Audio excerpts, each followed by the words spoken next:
سلااوڕێز ئەم کاتان باش دووبارە و سێبارە و چەندبارە مامۆستا پێشەوەتان لەگەڵا ئەزیزانم لە کۆتاوانین لە منهەجی سانڕایز لە یونیتی یەک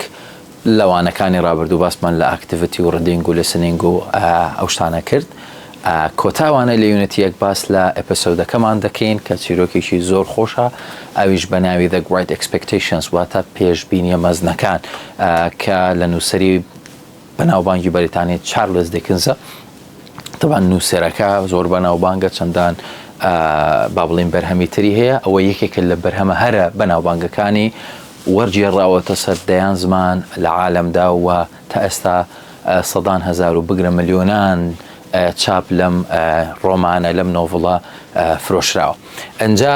لە ئەپیسۆدی یەکدا طبعا ئەم چیرۆکە باز لە چ دەکات باز لە منداڵێک دەکات کە دایک و باوکی وەفاتیان کردووە و خۆی لە ماڵی خوشکی دەژی و خوشکەکەی لەگەڵیدا زۆر خراپە بە پێچەوانەوە زاواکەیان واتە برایم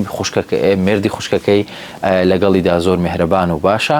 ئیتر با بزانین ئەم کاکەیە چۆن ژیان بەسەر دەبات چ دەبێت چ نابێت لە ئەپیسۆدی یەکدا باز لە چی دەکەین in the graveyard واتە لە گۆڕستان طبعا ڕووداوی یەکەم واتە ئەپیسۆدی یەک ڕووداوەکە لەکوێ لە ناو گۆڕستانە دەڵێ my name دەڵێ Philip Prupp is my name Philip Prupp ناوی چییە ناوی منە Prupp is my father's family name واتە Prupp ناوی خێزانی باوکمە واتە هەیە لە زمانی ئینگلیزیدا ناوی خێزانی family name لە عەرەبیدا پێی دەڵێن ئیسم العائلی لە فارسیدا پێی دەڵێن نامی خانەوادەگی لە تورکیدا پێی دەڵێن سۆیادە ئەو ناوەیە کە عائیلەیەک هەمان ناو وەردەگرن کاتێکیش کەسێک زەواج بکات لەگەڵ ئەو عائیلەیە یعنی ئافرەتێک شوو بکات بە کوڕێکی ئەو عائیلەیە ئەویش هەمان لەقەب وەردەگرێ هەمان ناو وەردەگرێ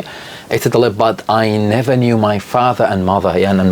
mother and father هەرگیز دایک و باوکی خۆمم نەناسیوە طبعا ئەو کێ ناخوێنرێتەوە خۆی نیو لە نەوە هاتووە نەو یعنی ناسینیان زانین ڕابردووەکەی نیوە پیپەکەی نەونە کە لە فێربە شازەکانە و گرنگە دەڵێ باوک و دایکمم هەرگیز نەناسیوە they both died when I was a baby کاتێک من زۆر بچووک بووم ئەوان کۆچی دواییان کردووە both لێرە دەنگی ثمان هەیە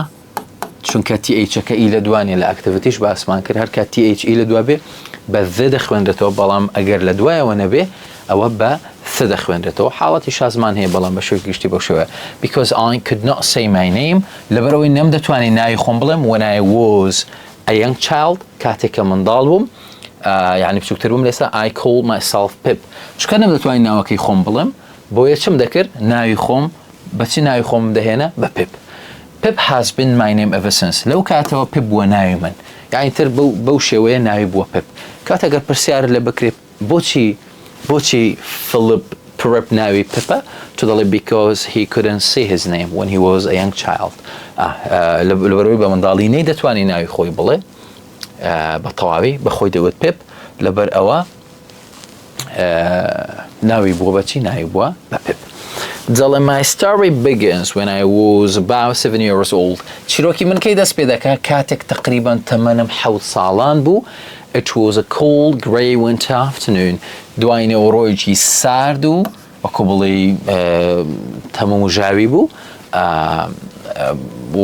با بڵێن کاتەکە چ کاتێک بوو before Christmas پێش کریسمس بوو واتە پێش سەری ساڵ بوو ئەو تیە ناخوێنرێتەوە ناڵێن Christmas واتە تیەکە سایلنت دەبێت and I was in the graveyard من لەکوێ بووم لە سەرقەبران بووم لە گۆڕستان بووم where my mother and father are buried کە لەوێ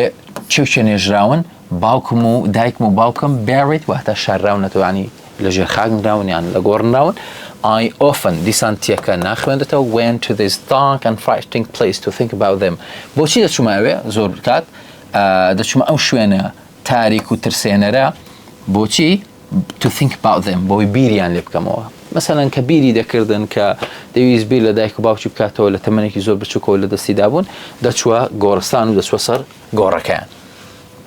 I was feeling sad and began to cry دایما چم یعنی خستم چۆن بوو دڵتەنگ بووم و دەستم کرد بەچی دەستم کرد بە گریان quiet shouted a terrible voice کەسێک زۆر بەدەنگێکی سیر هاواری کرد گوتی بێدەنگ keep still or I'll kill you لشوني خود نجولي أجر نادت كوجو suddenly لنا كابك لبرق الواي لقال يعني adverb a man who was holding me by the neck كابراك بمل أمني هالقرب بشتملي قرتبهم okay oh please don't kill me sir I cried هوارم كرت خوا جورم ممكوجا the man was very dirty كابرات شون بو dirty أي درجة تدا پێشتریش پێم گوتی IR یان UR یان ER ئەوانە چه دروست دەکەن ئەی درێژ دروست دەکەن دایەتی یان dirty دەتوانین ئارەکە بخوێنەوە یان نەخوێنە چکە بزوێن لە پێشە and was wearing old grey clothes and broken shoes جلێشی کۆنی ڕەساسی لەبەر بوو و پێڵاوەکانیشی ڕزی بوون دڕابوون تاوان broken یانی شکاو بەس خۆ پێڵاو ناش یانی شپڕێ بوون یانی پێڵاوەکانی زۆر کۆن بوون دڕابوون Tell me your name, the man shouted. كابرا هواري كل بسرم ده. تيناي خوتم بيبلا ناوتشيا. إيه. Quick, خيرا. Pip, sir, I answered. طالما مجوام داوتم pip. يعني ترسان دو جارنا يخودو بارا كردهم. Where do you live? لا شو دجي؟ He asked. بس ياري لي كردم. I pointed towards our village. إشارة مكربو شوية؟ بوغندا كمان. Which was about a mile away. هاد شو كار village هون relative close. لبروي village بيجانا. كاتا وچی وکار هنده و هان لبرو extra information چی لپیشا فاریزی لپیشا او مال لگرامر خوان كتقريبا about a mile away from the churchyard كتقريبا مايلك كتقريبا دكات 1600 متر يعني 1600 متر كيلومتر ونيوك شتك زياتر لا تشور زيبو دوربو لا كنيسة كودربو I was crying and shaking with fear تترسام ولا ترسان دلرزيم دقريام ولا ترسان دلرزيم Now said the terrible man. Kabra guti esta yakshka. Where is your mother? Quadaikt. There, sir, I said and pointed over his shoulder to my mother's gravestone. وتموت عليه. إشارة ممكن بس الشاني ده over. وتمام شتيك بس الشتيك ده به. بس الشاني كابرا ده بوشي بو كلا قبر كي دايكم gravestone يعني كلا قبر. The man looked frightened. كابرا وهدي هربو ترسا. I mean she's buried there. ما بستم أويا كلوين يجراوا. I said quickly بخيراي وامود. Oh, said the man. كابروتي and that's your father they buried next to your mother. تي وش باوكت اللي لا يداكتون يجراونيا? Yes sir, I replied. مش جوابهم داكتون بالله جورم وايا. أنجا then who do you live with? تي كواتا كتو دايكو باوكت ليران يجراون أتولا قلت شو دجي؟ أنجا جم جوا أو ببورن هذا يجيم بلساد ما تشوه لا episode بولي دوانزا جيم هوكنزا يعني شون ليرا بيب بطلي تشيروكاكي لوش جيم هوكنز if I let you live باش كابرا قلتي باشا لقل شي دجي كابرا برسالك اوش اقر لي بقرم بجي يعني ما بس يو اقرناتكو جميستا he added quickly بخيراي وايقود with my sister Mrs. Joy Gargary جوابم دا وتم لقل خوشكم دجيم كناويتيا ناوي Mrs. Joy Gargary طبعا اول ناوي هاوتمان كاتك آفرتك شو دكا ببياوك ناوي خيزاني مردك ولي wife of Joy Gargary كخيزاني كيه جني كيه جني Joy Gargary the blacksmith sir blacksmith واتا آسنجر يعني كارجاري آسنجر كأو كابراه آسنجر يعني مردي خوشك كي بيب آسنجر a blacksmith is he قلتي آسنجر يعني آسنجر أو the man said and looked down at his leg كابرا كقصي كده أو سيري ببي خويكر سيري قاتش خويكر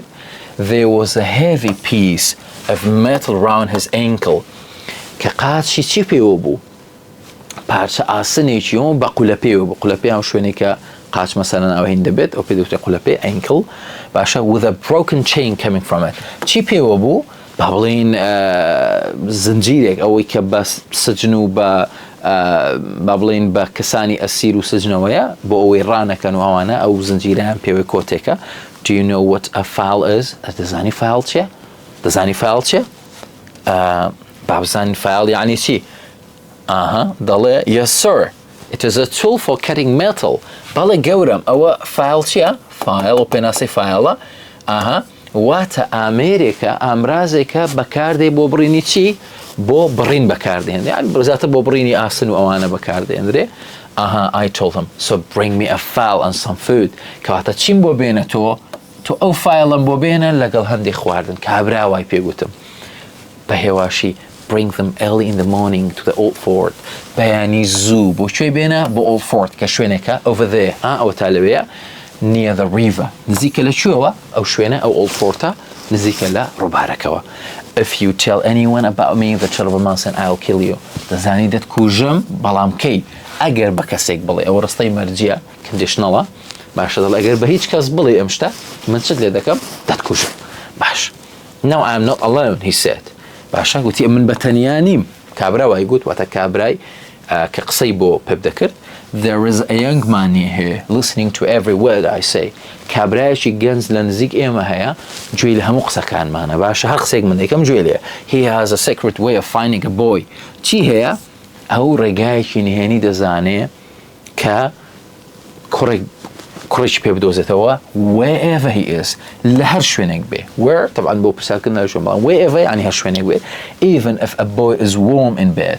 حتى تنانت أجر كركا لناو جيجاش دابت وعن لناو جيجاكي خوشي به أو دزاني behind a locked door لبش درجايش داخله وقفل دراوي شوا that young man can find him and kill him أو بياو جنزة دتواني بيدوزتوا وبيشكوجت يعني هو بوسيتي بوترسان دنيتي ديوي دەیەوێ پترسێنێ کە بە هیچ کەس نەڵێت و بەیانی خواردنوشتەکانی بۆ بهێنێت I ran back home as fast as I could ڕان لە خۆی لە ڕەنەوە هاتووە یعنی ڕاکردن پاستەکەی دەبێتە ڕان پیپێکی دەبێتەوە ڕان دەڵێ هەتا توانین بە خێرایی چوومەوە ماڵێ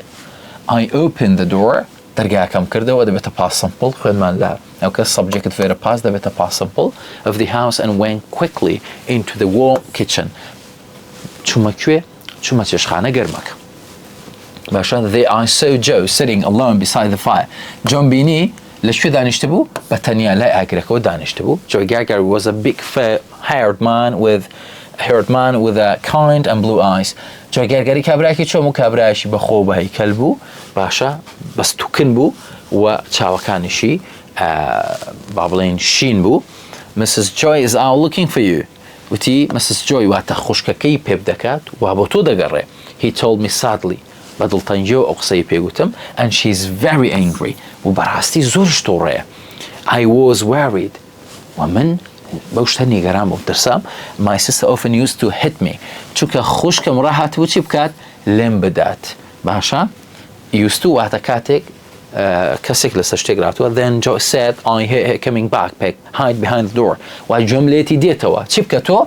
hide behind the door لە پشت دەرگاکە خۆت بشارەوە ئەنجا دەڵێ my sister pushed open the door خوشکم چی کرد پاڵی بە دەرگاکەنا she soon found where I was hiding خێرا منی دۆزیەوە کە لە کوێ خۆم دەشارمەوە and hit me till I cried لێدام هەتا دەستم کرد بە گریان she was 20 years older than me ئەو چۆن بوو تەمەنی چەند بوو 20 ساڵ لە من گەورەتر بوو and was a tall thin woman with a hard face and black eyes ئافرەتێکی چۆن بوو باڵە بەرز بوو زعیف بوو باشە دەم و چاوێکی با بڵێم مرچ و مۆنوی هەبوو و چاوەکانیشی ڕەش بوو her husband واتە مێردەکەی کە ناوی Joe بوو was my only friend واتە مێردەکەی ئەو کە دەکاتە زاوەکان ئەو تاکە هاوڕێی من بوو یعنی کەسی تر هاوڕێم نەبوو Where have you been? Mrs. Joy shouted. هاواری کرد بەسەرم داوتی ئەوە لەکوێ بووی In the graveyard, I answered crying. دەڵێ گریان بە گریانەوە جوابم دا وتم لە گۆڕستان بووم Graveyard? Mrs. Joy repeated angrily. بە تووڕێیەوتی لە گۆڕستان The only reason you are not buried in that graveyard yours is because of me. دەڵێ چی؟ دەڵێ تاکە هۆکارێک کە وای کردووە تۆ خودی خۆشت لەو گۆڕستانە نێژرەی چییە؟ بەهۆی منەوەیە باشە؟ ئەنجا دەڵێ he was a simple gentleman طبعا Joy said nothing Joy هیچ قسەی نەکرد he was a simple and gentleman ئەو کابرایەکی سادە و بەڕێز و محتەرەم بوو and he never complained about Mrs. Joy قەت گلەی نەدەکرد لە خوشکم یعنی هەرچی کردبای ئەو قسەی نەدەکرد but he protected me بەڵام ئەو چی دەکرد دەی پاراستم هەوڵی دەدات پارێزگاریم لێ بکە when he could and I loved him for that یان for it هەر کاتێک توانی بای بۆیە منیش بەهۆی ئەوەوە بەڕاستی ئەو شتم خۆش دەویست یعنی ئەو هەڵسوکەوتی ئەوم پێ خۆش بوو later in the evening ئێوارە بەدرەنگەوە as I sat by the warm fire کە لە لای ئاگرەکە دانیشم پێشتریش پێم وتم ئەگەر WAR لە دوها دەنگی ئۆ دروست دەکا سات ڕابردووی سێت یانی دانیشتن سات یانی دانیشتم لەلای ئاگرە گەرمەکەەوە دانیشم I thought of the man outside in the cold and wet دەڵێ بیرم لە چ دەکردەوە بیرم لەو کابرا دەکردەوە کە لە دەرەوە بوو لەو سەرمایە و لەو بارانەدا I remembered my promise to him چیم بیرکەوتەوە وعدەکەی خۆمم بیرکەوتەوە ئەو بەڵێنەی کە پێیم دابوو I thought of the young man who would find me and kill me if I broke that promise و بیرم لە چ دەکردەوە لەو پیاوە گەنجە ئەو پیاوەی کە گوتی وا کابرایەک هەیە ئێستا گوێی لە ئێمەیە هەر قسەی کە ئێمە دەکەین گوێی لێتی و دەتوانێت کوڕێکی گەنج وەکو تۆ بدۆزێتەوە لە هەر شوێنە خۆی بشارێتەوە تەنانەت لە ماڵی خۆشیان بێ دەرگاکەش قوفڵ دراوە بێ دەتوانێت بدۆزێتەوە بیکوژێت Suddenly there were loud noises that seemed to come from the sea لە پڕچی هەبوو ژاوەژا و دەنگەدەنگێکی زۆر هەبوو لە کوێوە دەهات ئەو ژاوەژاوە هادەنگی ئاوی تێدا نۆیز ئەو ئێستا دەنگی زێ دروست دەکە کەوا پێدەچوو لە کوێوە بێ come from the sea کە لە لای دەریاکەوە دەهات Are those guns Joel? ئەوانە سیلاحن جۆی؟ I asked پرسیارم کرد Yes, another prisoner has gone یعنی دیارە دەنگەدەنگ و ئەوە تەقەوشت کراوە A prisoner واتە کەسێک کە لە سجندایە باشە یعنی بەڵێن کەسێکی زیندانی کراو has gone واتە ڕۆیشتووە ڕای کردووە What does that mean I asked پرسیارم کرد یعنی چی ئەو شتە ئەویش زاواکەیانیش جوابی دەداتەوە دەڵێ Last night شەوی ڕابردوو A man escaped کابرایەک چی کردووە کابرایەک هەڵاتوە from the hulks لە زیندانەکە لە زیندانی کەشتێکە The prison ship يعني said the Joy يعني زاواکەیان وای گوت کە طبعا سجنی ناو کەشتێکەیە پێی دەڵێن سجنی ناو کەشتێکە The guns were fired to tell everyone ئەم سیلاحانە بۆچی تەقێنراونەها مادەم گروپ هەیە و بە دوایدا PP هەیە as MR was where B being bin PP لە دوابێ کەواتە ئەوە ڕستەیەکی پاسفە بکەرنا دیارە The guns were fired to tell everyone ئەم تەقانە بۆچی بوون بۆ ئەوەی هەموو کەس ئاگادار بێ کە شتێکی لەو جۆرە ڕووی داوە باشە Now they are telling us that a second prisoner has escaped ئێستا بووە پێمان دەڵێن چی as MR as MR زائدن verb ing دەبێتە چی دەبێتە present continuous وتمان present continuous بۆ چییە بۆ شتێکە کە لە حاڵەتی بەردەوامیدا بێ باشە کەواتە ئێستا ئەوە now right now at the moment ئەوە بۆ present continuous یعنی شتەکە ئێستا ڕوو دەدات وا پێمان دەڵێن that a second prisoner کە خۆی prison یعنی سجن prisoner ER وەردەگرێ واتە بەندی کراو واتە ئەو کەسەی کە بەند کراوە سجن کراوە has escaped چی کردووە ڕای کردووە کەواتە گروپ هافچی لە دوادەی PP لە دوادەی escapedیش هەم پاستە و هەم PP Who's put into prison ships and why are they put there I asked باشە گوتم باشە چی ئەو خاکانە دەخاتە ئەو سجنەوە و بۆچی لەوێن پرسیارم لێ کرد باشە ئەنجا Mrs. Joy jumped up and pulled my ear as she spoke ئەنجا خوشکم کە دەکاتە Mrs. Joy jumped up هەستایە سەر پێ and pulled ئەندی لە بینە jumped خۆی vێرە پاستە مادەم ئەندی لە بینە دوای ئەندەکەش هەر عینە شت دەبێ وتمان ئەند پێش خۆی دوای خۆی دەبەکو یەک بێ هەردووکیان vێرە پاستن pulled my ear pull یعنی ڕاکێشان push یعنی پاڵپیۆنەها گوێ ڕاکێشە باشە بە توندی کە قسەی دەکرد گوێ منیشە ڕاکێشە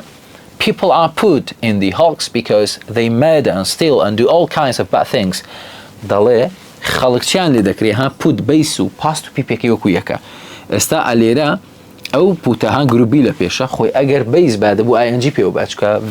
verb to be is MR was where نابێ بیسی لە دوابێ کەواتە ئەمە چییە ئەمە PP لێرە وەکو PP بەکار هاتووە بۆ دەخرێنە ئەوێ بۆ دەخرێنەوە سزنەوە because they murder ئەوان چی دەکەن خەڵک دەکوژن یان قەتڵ دەکەن and still و دزی دەکەن and do all kind of bad things و چی دەکەن هەموو خراپەکە هەموو جۆرە خراپکاریەک دەکەن بەهۆی ئەو سزادانیان بۆ ئەو تاوانانە دەخرێن سزنەوە and they all begin by asking questions هەمووشیان بەچی دەست پێ دەکەن بە پرسیارکردن دەست پێ دەکەن باشە ئەنجا and then she sent me to bed ناردمی بۆ کوێ بۆ سەر جێگاکەی خۆم واتە بۆ ئەوەی کە بچم بخەوم sent ڕابردووی senda باشە subjectەکە subject vێرە past یعنی ئەوە past simple I went slowly upstairs in the dark ئەنجا سەبجێکی دیسان فێرە پاسمان هەیە کە گە و ڕابردووی went ڕابردووی گەوە دەڵێ منیش چم کرد منیش بە هێواشی طبعا ئەو سترۆنگ ڤێربە لە دوای خۆی و ئادڤێرە پاتەوە slow یعنی هێواش slowly یعنی بە هێواشی سترۆنگ ڤێرب چی لە دوادێ ئادڤێربی لە دوادێ ئەوە ئادڤێر بە ئێڵوایەکەی وەرگرتووە upstairs یعنی بە قاتی سەرەوە in the dark thinking لە تاریکیدا بیرم لەچ دەکەوە about the terrible prison ships لەو بەندیکراوانە لەو خەڵکە ترسێنەرانە چکە وا بەهۆی ئەو کابرایەوە زۆر ترسا بوو وای دەزانی هەموو ئەو سجنانە هەموو ئەو خەڵکانە وەکو ئەو پیاوە دڕندە و خراپەوەن I had begun by asking questions دەسم کرد بە پرسیارکردن باشە سەبجێکت زائیدەن هات پیپی ئەوە ڕستەیەکی پاس پێرفێکتە ئەنجا and in a few hours I was going to steal from Mrs. Joy وخۆم وا فکرم دەکردەوە لە چەند سەعاتێکی داهاتوودا دەبێ منیش چی بکەم دەبێت دزی بکەم چکە خۆ ناکرێ بە ئاشکرا بە خوشکەکەی یان بە زاواکەیان بڵێ کە من ئەو فایل و ئەو خواردن و شتانە دەبم بۆ ئەو کابرا بەندیکراوە هەڵاتوە کەواتە بە ئەکید بێگومان دەبێت بە دزیەوە بۆی ببات بۆیە وا بیر دەکاتەوە دەڵێ دەبێ منیش دوای ئەوم بەسەر نێ I slept very little that night slept ڕابردووی سلیپە باشە ئایش سەبجێکتە کەواتە دیسان سەبجێک زائید ڤێرە پاس هاتووە ڕستەیەکی پاس سەمپڵە that night واتە ئەو شەوە زۆر کەم نووسم I was afraid چۆن بۆ من ترسابم of Mrs. Joy لە چێ ترسە لە زاوەکەیان نەدەترسە دەیزانی ئینسانیشی باش و مهرەبانە لە خوشکەکەی دەترسە I was afraid of the prisoner و لە کابرای بەندیکراو ئەو کابرایی کە لەسەر قەبران مەلیگرت لەویش دەترسان most of all I was afraid of the terrible young man لە هەمویان زیاتر لە چێ دەترسام لە کابرا گەنجە ترسێنەرەکە تۆقێنەرەکە ئەوەی کە کابرا لە قەبرستانەکە پێی گوت کە بەدواتەوە دەبێت و لە هەر شوێنێک بێ دەتوانێت بدگرێ بۆیە زۆر ترسابوو at last the early morning came لە کۆتاییدا بەیانە زووەکەی کە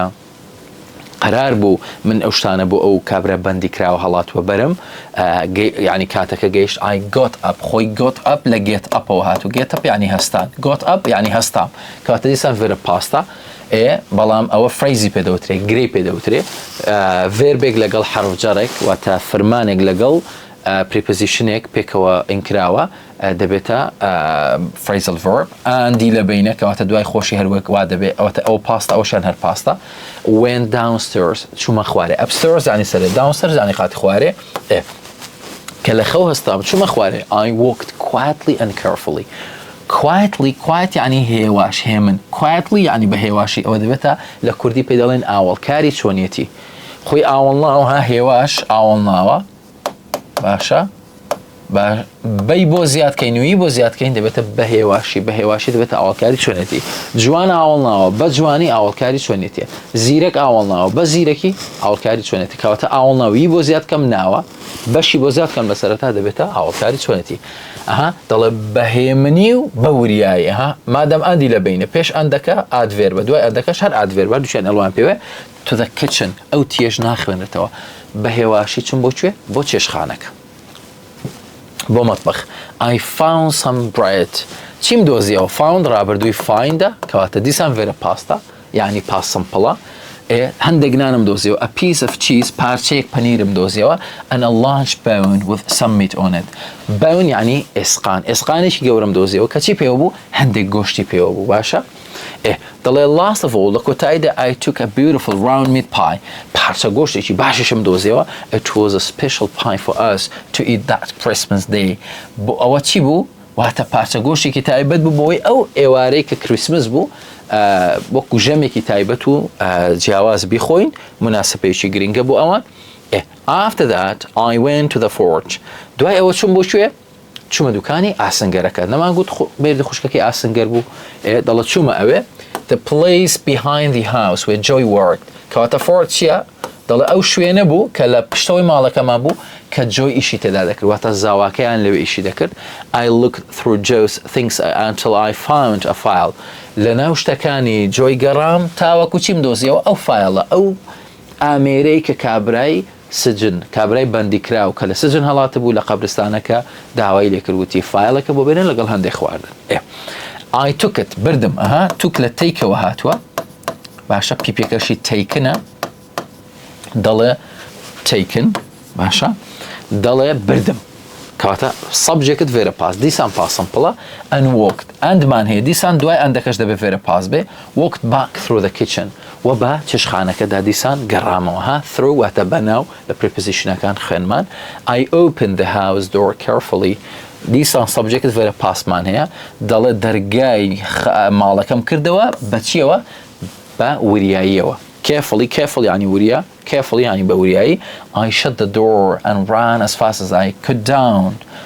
towards the fort درجا كم داخستو وحتى توانين بخيراي رام كر برو شوية توس يعني برو شوية برو فورتك باشا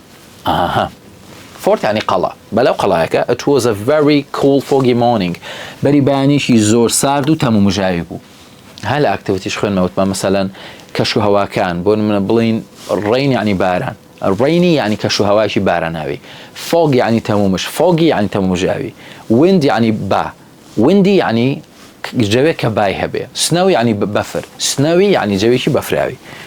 طالباني شي چون بو ساردو تمومجاوي بو the white fog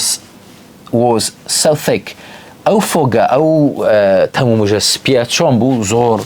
تروبربو and I could only see a little way in front of me تنها دم تواني چی ببینم طول الريق رجاشي باریک بردم خوب يعني بردمی خوب بحال ببینم وانا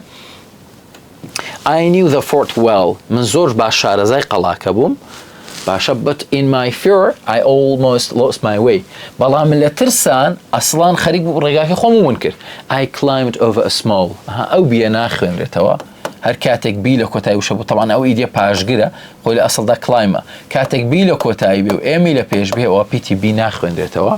كاتا نعلم climbed I climbed او بيا ناخوين over a small steep hill باشا بسر قردشي خزي بابلم او دا بشوك دا سركوتم and then I saw the man ودواتر كابران بيني he was sitting on the ground with his back to me دانش تبو لسر زوي وبشتي لمن بو واتا الروي للاي كي تربو بشتي لا بيبو I walked to him چون بولايو and touched his shoulder ودستيم لشو دا لشاني shoulder نالين shoulder يعني shoulder نا shoulder دنجي اوي تيدا he jumped up and turned around to look at me حستا يسر بيو وروي وجيرا بلاي من دا طبعا دي سان في او past simple subject very past ام ايديا كرديتي ب very past عندي لبينك واتا باش عندك شهر very past مان هي ايه although اللي ردنجي زمان هي although قلت ما نجيش اگر h يعني ht يعني اني لدوابي او ناخوينته this man was wearing the same plane كابر همان چي لبربو همان grey clothes همان او جلوبرگي كدوينه كابر لبريبو and had an iron on his leg وبارچه اسنيكش بقاتشي وبو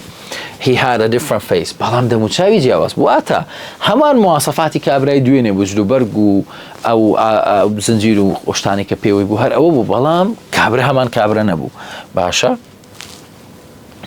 دمو چاويشي جاوازي هبو it was not the man from the day before كابراي روجي پیشتر نبو it was the young man waiting for me to kill me كابرا گنجا كبو كچاوري دكر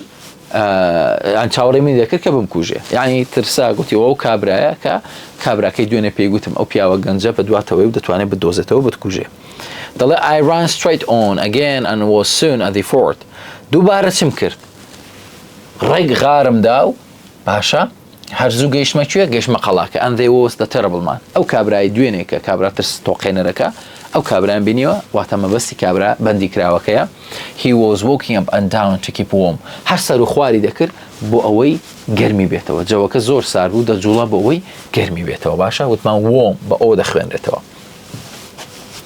انجا the man took the food from my hand and began to eat quickly and noisily like a dog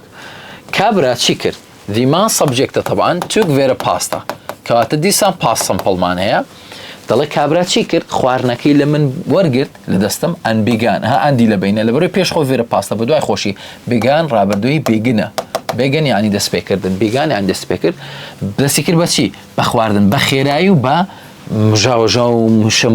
ملصوا like a dog دولا روتان وكو صقيك صق شلون خواردن دخوا اوا as he was eating the remains of the pie I spoke to him كباقي بلا گوشتكي دخوار پارچه گوشتكي دخوار as while وانا conjunction طبعا as well عادة past continuous إلى دوادها he was eating past continuous إلى دوهاتوا subject زائدا was were verb هنجي قسم لقالي كرد طلع are you leaving nothing for him آياتو هیچ شتێکی بۆ بەجێ ناهێڵی چونکە پرسیار بە گروپی کراوە کەواتە دەبێت verb ing بەکاربێنین دەبێتە present continuous or the young man he doesn't need any food the prison replied ئەویش جوابی داوە گوتی هیچ پێویستی بە خواردن نییە ئەو پێپش پرسیاری لێ کرد are you sure ئایا تۆ دڵنیای he looked very hungry I said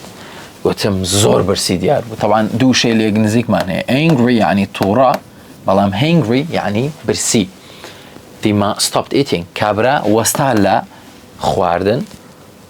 looked when did you see him وا دیار بوو کەی بینیت وێن بۆ پرسیارکردنە لە کات دت بۆ پاستە کەواتە کەی بینیت هەمیشەش فێرە بەیسی لەگەڵ دەستی بەیسە just now I answered هەر ئێستا جوابم دا وتم وەڵا هەر ئێستا دیتم where لەکوێ over there وەڵا لەوێ ئەو ئیشارەتم بۆ کرد I thought he was you I explained تم وەڵا موام زانێ تۆی بۆم بۆ کابرام وت he held my jacket with both hands held ڕابردووی hold ئەجەماعەت hold یعنی گرتن یان هەڵگرتن دەڵێت چاکەتەکەمی بە هەردوو دەستگرت and looked into my eyes و سەیری ناو چاومی کرد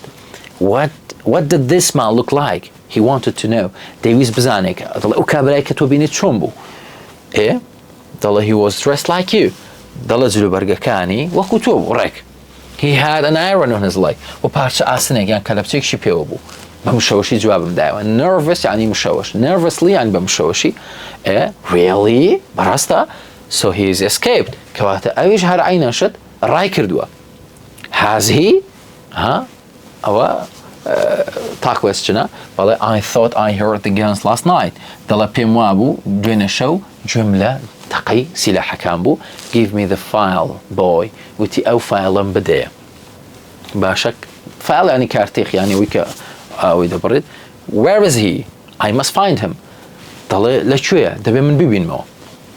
I pointed to where the young man was منیش ئیشارەتم بۆ شوێنە کرد کە کابرام لێ بینی the prisoner looked into the fog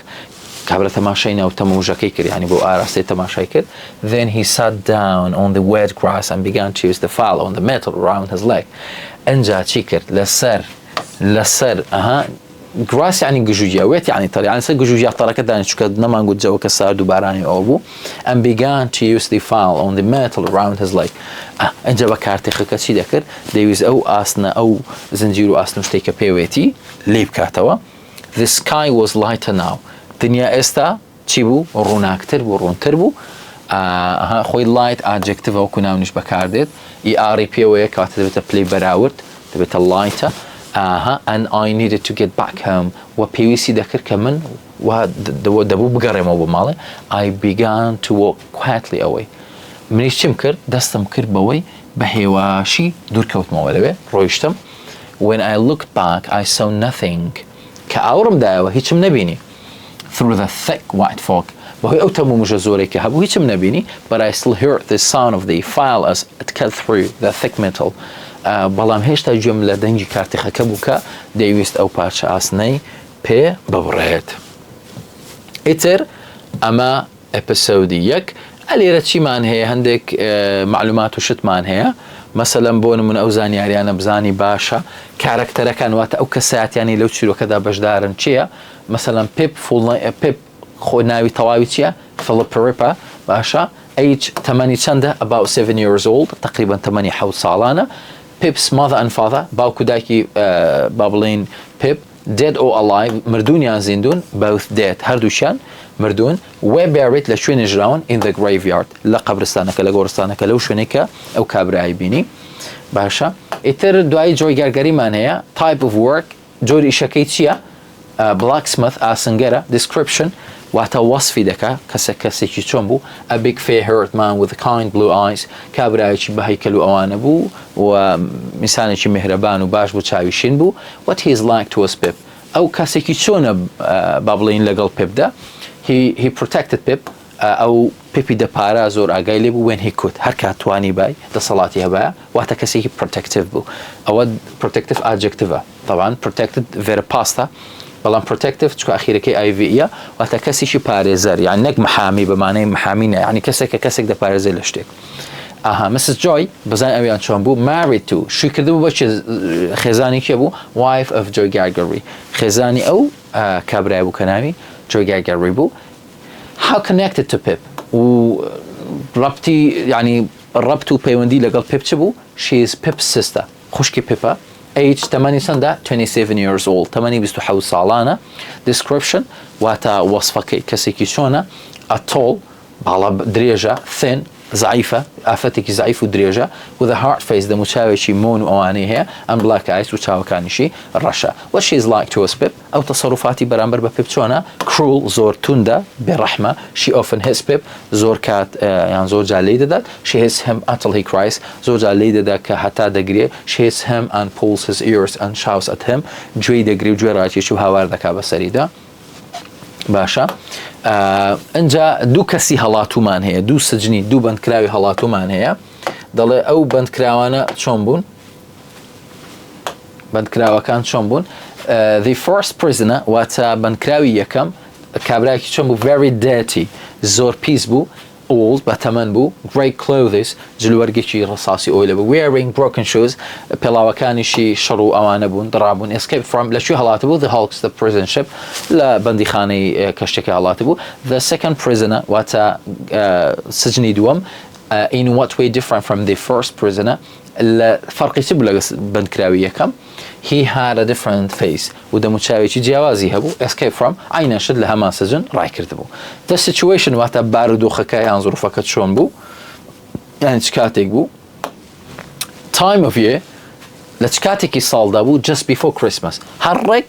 پێش کریسمس بوو پێش سەری ساڵ بوو. the weather on the first day کەشوهاوی ڕۆژ یەکەم چۆن بوو cold and grey باشە سارد و ئەوە بوو هەور بوو. the weather next morning ئەلی کەشوهاوی ڕۆژی دواتر چۆن بوو foggy thick white fog